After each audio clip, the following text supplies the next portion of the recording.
El 20 de noviembre de 1975, Francisco Franco, último dictador fascista de Europa Occidental, muere tras una larga agonía, y con él un régimen obsoleto que ya no parece convencer a nadie. Millares de personas hacen cola con el brazo en alto a las puertas del Palacio de Oriente para despedirse.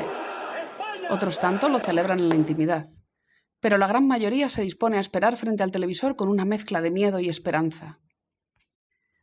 Pero el caudillo no abandona la vida terrena sin haberlo dejado todo atado y bien atado. Por eso, 5 años antes, ha tomado la decisión de nombrar como sucesor a Juan Carlos de Borbón. El pequeño tirano cree que de esta manera podrá al fin dar legitimidad a un régimen que había comenzado con un golpe de Estado, continuado con una sangrienta guerra civil y consolidado con el asesinato, la encarcelación y el exilio de millones de republicanos. Juan Carlos I se presenta ante los españoles como un tipo alto, guapo, de buena familia, preparado, inteligente. Bueno, dejémoslo como alto. Lo que verdaderamente importa es que ha sido designado a dedo por el dictador y que ni unos ni otros se fían de él. La otra cabeza visible es el presidente del gobierno, Arias Navarro, conocido gracias a su lacrimógena despedida del dictador. Españoles, Franco ha muerto. Un tipo incapaz que en sus años mozos se había ganado el cariñoso apodo de El Carnicerito de Málaga gracias a las incontables penas de muerte que había firmado en aquella ciudad durante la represión franquista. Y a todo esto se une un ejército anclado en el pasado y en la guerra civil con una tradición golpista de 200 años, la presión de los partidos republicanos, las reivindicaciones de los nacionalismos históricos catalán y vasco, una iglesia dividida que durante 40 años ha llevado al dictador bajo palio, una presión internacional encabezada por los Estados Unidos que ve con buenos ojos una apertura democrática pero le chirría la palabra comunismo, los atentados terroristas de ETA, Grapo y la extrema derecha y una crisis económica internacional conocida como la crisis del petróleo que amenaza con llevarse la paz social en cualquier momento.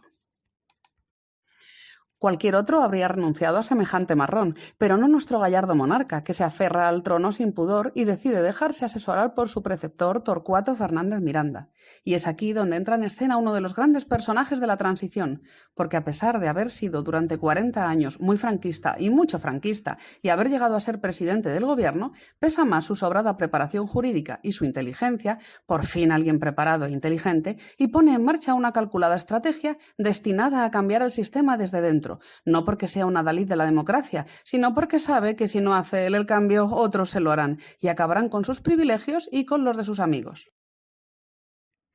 Así que el rey, que como buen Borbón está acostumbrado a que se lo den todo hecho, decide seguir punto por punto el plan de su mentor y con una elaborada estrategia de aislamiento político muy parecida al bullying, acaba provocando la dimisión del Carnicerito, que de esta manera pasará a la historia como el último presidente del gobierno franquista y el primero de la monarquía.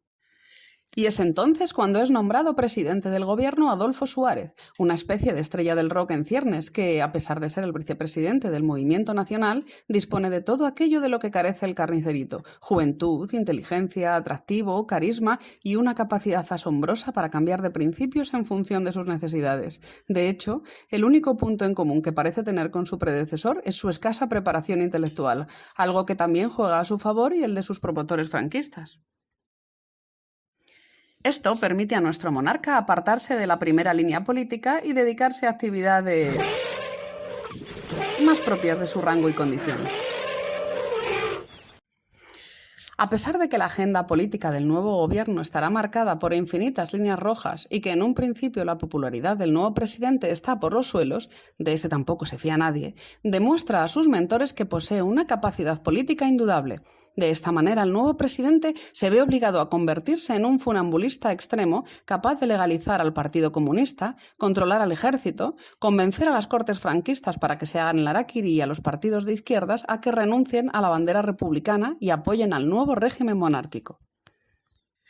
El último paso para culminar esta primera fase es convocar elecciones y crear un partido político a la medida de su líder que pueda ganar con solvencia y guiar la redacción de la nueva Constitución. Y de esta manera nace Unión de Centro Democrático, una especie de Frankenstein político compuesto por partidos y oligarcas de diverso pelaje y creado ex professo para dirigir la transición a la democracia, pero condenado a desmembrarse al final de la misma. Y así, finalmente, el 15 de junio de 1977 se celebran las primeras elecciones democráticas desde 1936, con dos claros vencedores: UCD, que roza la mayoría absoluta gracias a una ley electoral hecha a su medida, al control de los medios de comunicación y, sobre todo, a ese factor miedo que empuja a los ciudadanos a la moderación por temor a que todo salte por los aires, y el PSOE, que aglutina el voto de la izquierda gracias a la juventud de sus líderes, una gran estrategia de marketing y el carisma de Felipe González. Los dos grandes perdedores son Santiago Carrillo, con el PCE, que es incapaz de quitarse de encima el estigma de paracuellos, y Manuel Fraga y los neofranquistas de Alianza Popular, demasiado próximos a una causa que casi todos quieren olvidar.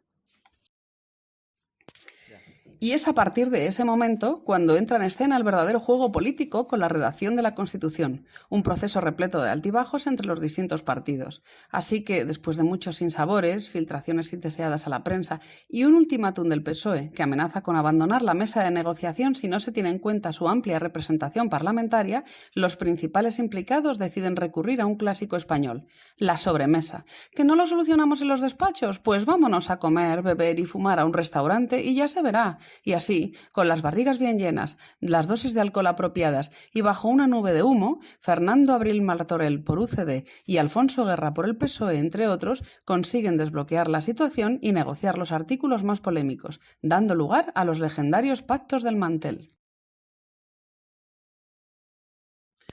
De esta manera, el 6 de diciembre de 1978 los españoles votan a favor de nuestra actual Constitución. Todavía quedarán por delante unas elecciones municipales y otras generales, ganadas con más pena que gloria por UCD, la dimisión de un Suárez abandonado y traicionado por todos, un golpe de Estado chusquero protagonizado por Tejero,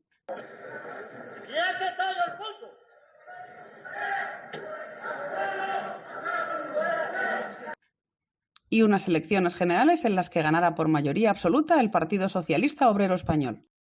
40 años después, el jefe del Estado sigue siendo un heredero directo de Franco. Nuestra ley electoral sigue dejando mucho que desear. Las víctimas del franquismo siguen enterradas en las cunetas y la necesidad de realizar un referéndum sobre el modelo de Estado que queremos empieza a ser acuciante. La frase más recurrente de todos aquellos que participaron en este proceso es «se hizo lo que se pudo». Pero si crees que ya ha llegado el momento de reformar nuestra Carta Magna, dale a like y no olvides suscribirte